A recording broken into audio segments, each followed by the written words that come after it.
आषाढी एकादशी निमित्त शेतकऱ्यांना खुशखबर. लाखो शेतकऱ्यांचे कर्ज होणार माफ. मुख्यमंत्री एकनाथ शिंदे यांनी कर्जमाफीची फाईल ही केंद्र सरकारकडे पाठवलेली आहे.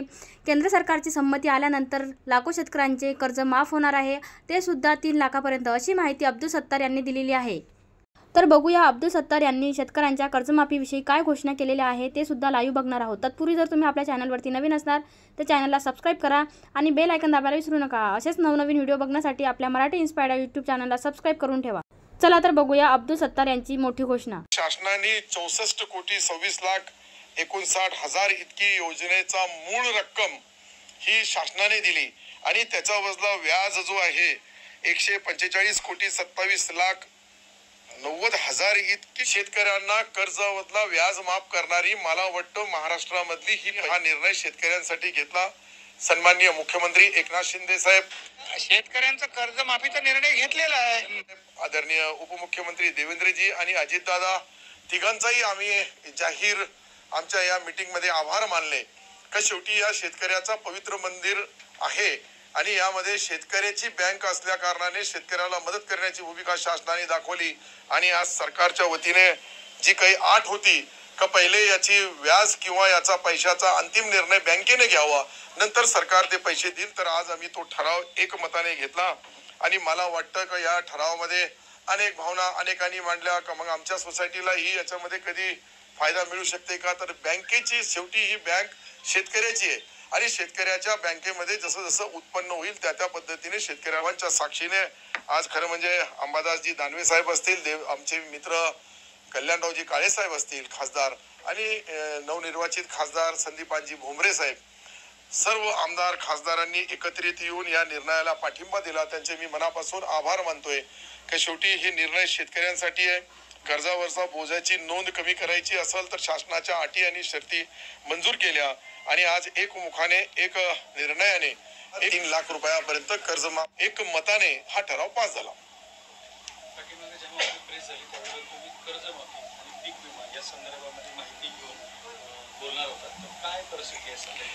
नाही, आता कर्जमाफीच्या बद्दल आम्ही सरकारला विनंती केली की सरकारने केंद्र सरकारशी संपर्क साधावा. सन्माननीय पंतप्रधान महोदय आदरणीय नरेंद्रजी मोदी साहेब आणि विशेषतः अमित शहा साहेब यांना बोलून केंद्र सरकारच्या मदतीने राज्य सरकारचाही काही वाटा असा आपण शेतकऱ्याला 3 लाख रुपयापर्यंत कर्ज माफ करू शकतो का, अशा पद्धतींचे माहिती आता सरकार सर्व जमा करू लागले.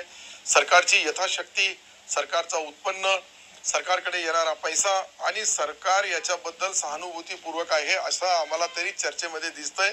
परंतु केंद्र सरकार जोपर्यंत याच्यामध्ये अंतिम निर्णय घेणार नाही तोपर्यंत आज काही बोलणं शक्य नाहीये. परंतु आमचा सातत्याने प्रयत्न आहे का शेतकऱ्यांच्या कर्जाच्या माफीबद्दल सरकारने विचार करावा.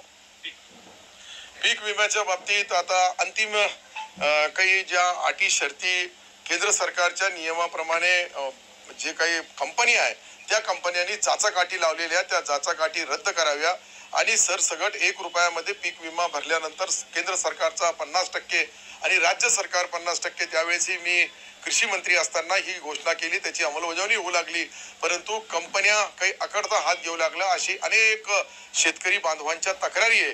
त्या सत्य समजून आम्ही यांच्यावर कारवाई करण्याचा मुख्यमंत्री महोदयाला विनंती केली आणि त्यांनी तसे आदेश ही पीक विमा कंपनीची मीटिंग घेतली सचिवांना आणि त्यांना आदेश दिले की तात्काळ शेतकऱ्याचा जो विमा आहे तो त्यांच्या अकाउंटवर जायला पाहिजे. त्याची प्रक्रिया मला वाटतं का या 15 दिवसाच्या आत सर्व शेतकऱ्याला नुकसान भरपाई मिळून जाईल.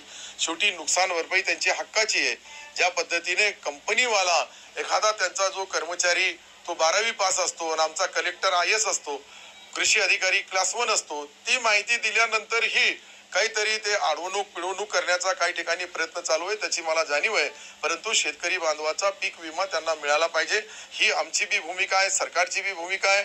केंद्र सरकारची योजना असल्या कारणाने केंद्राकडून तसा प्रस्ताव एकदा राज्य सरकार त्याच्यावर विचार विनिमय करून आणि योग्य तो निर्णय तात्काळ देण्याचा महाराष्ट्र राज्याचे मुख्यमंत्री आणि उपमुख्यमंत्री दोघांनीही केंद्र सरकारशी चर्चा केली. मला वाटतं बऱ्यापैकी याच्यामध्ये आज आपण पाहिलं शिवराज चव्हाण साहेब सारखे कृषी मंत्री मध्य प्रदेशचे माजी मुख्यमंत्री आज कृषी मंत्री आहे, त्यांचा पाहण्याचा दृष्टिकोन, त्यांच्या बोलण्यामध्ये चर्चेमध्ये मला जे दिसतं की निश्चित शेतकऱ्यांच्या ह्या भावना लक्षात घेऊन आणि तात्काळ या आठवड्याभरमध्ये किंवा जास्तीत जास्त 15 दिवसाच्या आत सर्व नुकसान भरपाई विम्याची मिळेल. माझी प्रामाणिक इच्छा आहे की शेतकऱ्याच्या कर्जमाफीच्या बद्दल सरकारने विचार करायला पाहिजे आणि सरकारने असा प्रस्ताव केंद्र सरकारला द्यायला पाहिजे की केंद्र सरकार आणि राज्य सरकार मिळून या 30 दिवसाच्या आत काही ना काहीतरी निर्णय घेतला तर निश्चित शेतकरी बांधवांच्या सर्वांचा पाहण्याचा दृष्टिकोन, बघण्याचा दृष्टिकोन आणि विशेषतः त्यांची आज जी परिस्थिती मी पाहू लागलो की शेतकऱ्याला वाटतंय का एकनाथ शिंदे साहेबाचा सरकारच हे करू शकतो आणि हे करण्यासाठी विशेष मी आमचे सर्व आमदारांच्या भावना आहे सर्वांच्या का शेतकऱ्यांची कर्जमाफी व्हावी आणि त्या कर्जमाफीमध्ये सरसगट हा शब्द यायला पाहिजे. त्याच्यामध्ये जाचा काठी गिटी नाही आल्या तर निश्चित शेतकरी बांधवाला त्याचा फायदा मिळत. राज्याच्या तिजोरीवर किती भार येणार आहे, किती पैसे येणार आहे, एकंदरीत किती पैसे माफ केले तर राज्य सरकारचा किती वाटा राहील, केंद्र सरकारचा किती राहील, हे प्रपोजल मला वाटतं की या 10 दिवसामध्ये केंद्र सरकारकडे जाईल आणि केंद्र सरकार निश्चित सहानुभूतीपूर्वक विचार करून शेतकरी बांधवांना यामध्ये न्याय देईल. मला यश आला या 64 कोटी 26 लाख रुपये 59,000 जे शासनाने मंजूर केले हे याच्यावरून शेतकऱ्यांच्या बाबतीत तुम्ही पहा याच्या अगोदर बी अनेक सरकार मी पाहिली, आपणही पाहिली, परंतु शेतकऱ्याला मदत करणारा सरकार तुम्ही या 2 वर्षाचा कार्यकाळ कदाचित बघितला तर मला वाटतं का एकनाथ शिंदे साहेबाच्या सरकारने जे 2 उपमुख्यमंत्री त्यांच्या सोबत आहे ते देवेंद्रजी आणि अजितदादा नंतर आले, परंतु देवेंद्रजी आणि एकनाथरावजी शिंदे साहेबांनी ज्या वेळेस अतिवृष्टी झाली, सातत्याचा पाऊस झाला किंवा अवेळे पाऊस वेळेवर न पडणं, मध्यंतरी मोठा खंड पडणं, अशा अनेक बाबीचा विचार विनिमय करून आणि सरकारच्या वतीने नियमावली तयार केली आणि आता फक्त 3 दिवसात किंवा 5 दिवसाच्या आत, आठवड्याभराच्या आत नुकसान भरपाईचे बी पैसे डायरेक्ट शेतकऱ्याच्या अकाउंटमध्ये कसं जाईल याच्याबद्दल ही सॅटेलाइट प्रमाणे सर्वे करा का ऑनलाईन करा का ऑफलाईन करा, परंतु शेतकऱ्याला वेळेवर त्याची नुकसान भरपाई मिळाली तर त्याचा फायदा मिळतो असं आम्ही सरकारला विनंती केली. शेवटी सरकारकडे अनेक आता तुम्ही पाहिलं असेल का लाडली बहीण ही जी योजना आणली 45,000 कोटी रुपये सरकारच्यावर आर्थिक बोजा पडणार आहे, त्या पद्धतीने 25,000 कोटी रुपयाचा पहिला टप्प्याचा वर्षभर 6 महिन्याचे पैसे आपण पुरवणी मागण्यामध्ये ते मंजूर केले आणि ते 25,000 कोटीचा पहिला टप्पा मला वाटतं ऑगस्टच्या पहिल्या 1 ऑगस्ट मध्ये किंवा आजूबाजूला तो आमच्या सर्व बहिणीच्या अकाउंटवर पडेल. त्या 18 गावाच्या शेतकऱ्यांची अडीअडचण फार मोठी होती आणि ती अडीअडचण दूर करण्यासाठी 2117 सभासद कर्ज घेणारे 2078 आणि या योजनेमध्ये 16,000 एकर जमीन, पाण्याखाली भिजणारा क्षेत्र 11,000 एकर होता. यामधला तारण क्षेत्र जे आहे 8,934 एकर इतकं तारण होती.